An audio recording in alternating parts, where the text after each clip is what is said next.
everybody. Welcome back. I knew you'd come back. No, I didn't, but I'm happy that you did. And if you're new, welcome. And thank you for clicking on this video. We appreciate it. We are going to try and do something that I've never done before. We're going to make oat milk yogurt. Ooh. Do you know how expensive it is online? It is or anywhere. It's freaking expensive. It's like $2 a container or $1.50 a container. It adds up quickly, and with 4 of us chowing down on it, it goes pretty quickly. Alright, well, conclusion is it's expensive. And I don't have the money to pay for it, so I'm going to try and make it myself. I've seen a million recipes for this online. You gotta add sugar, you gotta add salt, you gotta add xanthan gum. We're gonna try and do it with 2 ingredients, well 3. Water, oats, and then I have my yogurt starter, or if you don't have this, you can use a vegan yogurt. A couple of tablespoons at the end. So the way that you do this is just like you make any other yogurt. You make the milk first, and then you take the milk and you put it with the probiotic overnight or 8 to whenever hours, and then you have yogurt. So let's get started. I've already prepared some oats that have been soaking for a couple hours, and we're going to strain these. We're going to do this in our Vitamix. Yes, you do need a high-speed blender, otherwise this isn't going to come out right. I'm sorry, it's just not. So we're going to do the best we can to strain out the gross part. Alright, did you see that? It's a little... Ew. It's a little, how would you say, slimy? Not satisfying. If you're a fan of The Lion King. Alright, we're going to get that all in here. And we're going to add some fresh water to it. We're going to add 3 cups of water. I don't know if that's a good amount or not. We're experimenting. Hopefully it is, though. I saw one website that said between 2.5 to 4. So I figured 3 is a pretty good compromise. So let's get all of the oats in there. And then we've got our water. This is exactly 3 cups. I measured it because it's a graduated cylinder. Oh boy, that's a tall boy. And we're going to take this over to the blender. Alright, this is the biggest one in its class. This is a big one. Make sure that lid is really on there. I know, right? Alright, so let me turn on my power strip. I guess we'll start on low because we don't want to have to clean it off the cabinets later. So, oh boy. So we're just going to blend the hell out of it until it's like perfectly smooth. Let's turn up the heat. I guess probably let it blend for like at least 2 to 3 minutes. I think that would probably do it. Alright, we're back. Let's see how we did. Looks nice. We're going to get out our nut milk bag here, and we're going to strain it. We're going to squeeze out all the fiber because we just want the goodness. We don't want the fiber. You're going to have to milk this like a cow.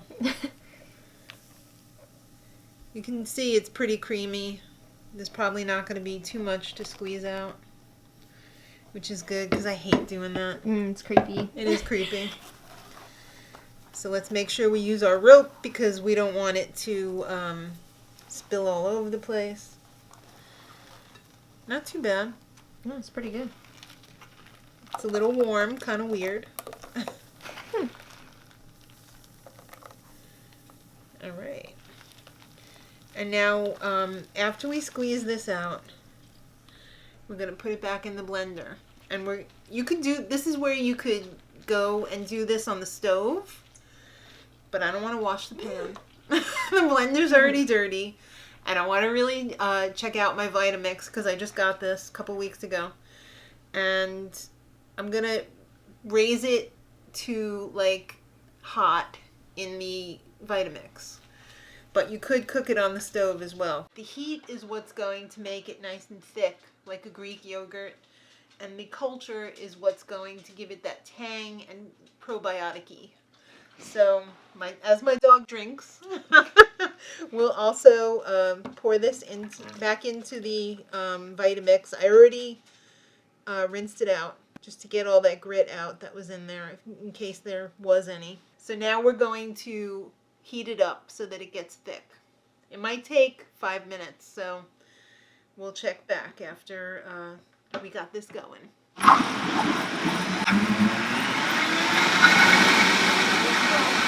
Alright, that took forever, and I'm not exactly sure it's, hot enough. I didn't want to push it too much because I don't know this blender yet. Maybe I should cook it a little bit on the stove to see if it'll thicken up a little bit, but I have a feeling that this is going to be as good as it gets. So now is the time where you would add in like sugar or whatever, because if you don't want it like pasty.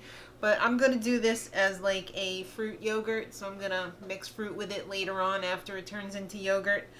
So I'm just going to leave it plain. And I really want to see how far I can push it. So this is going to have to sit now, because if I were to put this culture in right now, it would kill it. So it needs to sit for at least 20 minutes to half an hour to come up to about 90 degrees, 90 to 100 degrees, so it doesn't kill this. So I've already prepared my yogurt jars over here. So I bought the whey yogurt, the non-dairy one that comes in these jars. I also have regular yogurt jars for a yogurt maker, but these were handy. So I'm just going to, when this cools down, add my starter, and then we'll pour it into the jars. Alright, this has been sitting for about 20 minutes, and it's okay.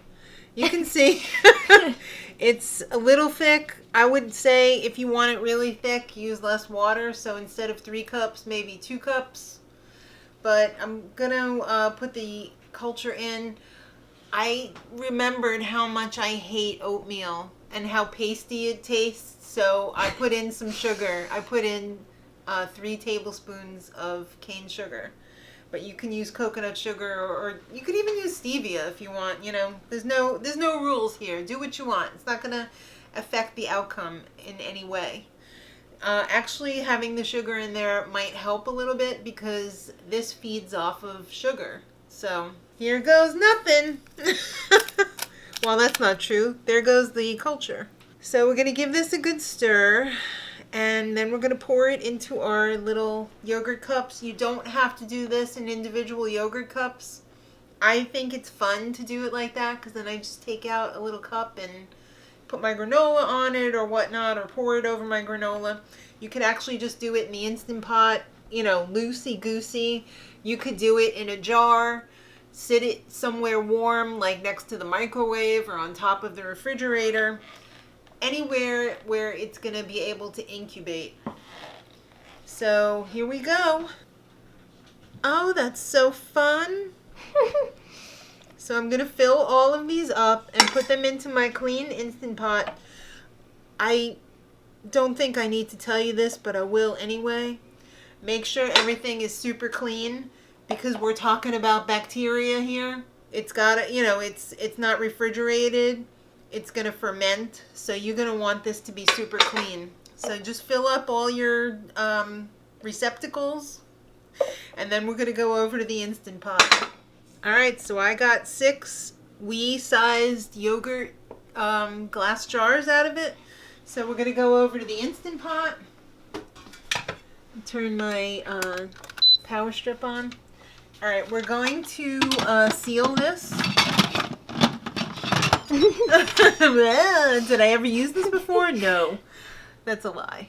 Alright, so we're going to go to the yogurt setting, and that's for 8 hours. I'm going to do 12 because I'm not getting up at 4 in the morning. You're not? No. Or earlier, actually. What is 8 hours from now? Don't answer. So this will just do its thing for the next 12 hours, and then we will crack this open in the morning and see what we got. Alright, this is some Vegan is Fork realness. It's the next day. Just a washcloth and a brush. So I've already opened the pot because I took a sneak peek, but I snuck one out. And there is how, oh, it just went pee-pee everywhere. Ew. Alright, so let's take it over here. You can see it better. So this is what happened. It smells like yogurt. It does, right? Mm-hmm. So that is going to go in the fridge like this one did. When I got up this morning, I put this one in the fridge so that it would be cold because, let's face it, nobody wants warm yogurt. It's weird. So, should I just taste it plain and then put some fruit in it? Okay, gulp. It's thick, Nice. right? Oh boy.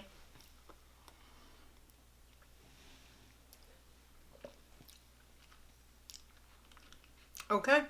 Thoughts?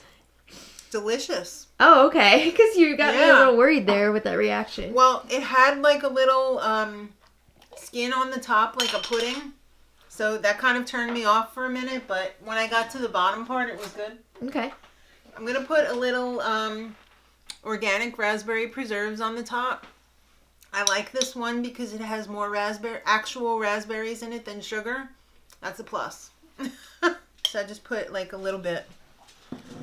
Wow. Right?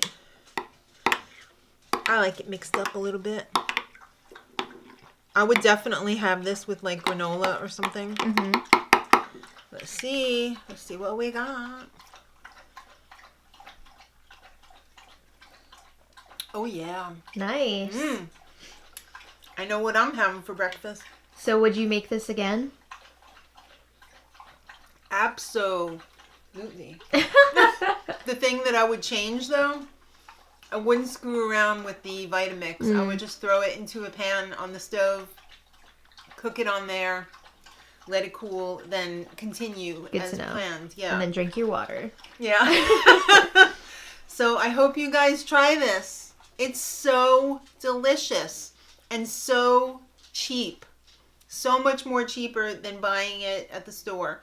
Buy the Wii when it's on sale. Save the jars if you like that. And make your own. It's so much better. And you know exactly what's going into it. So I hope you like this video. If you want to see more like this, make sure you subscribe. Vegan is for realness. And until next time, much love.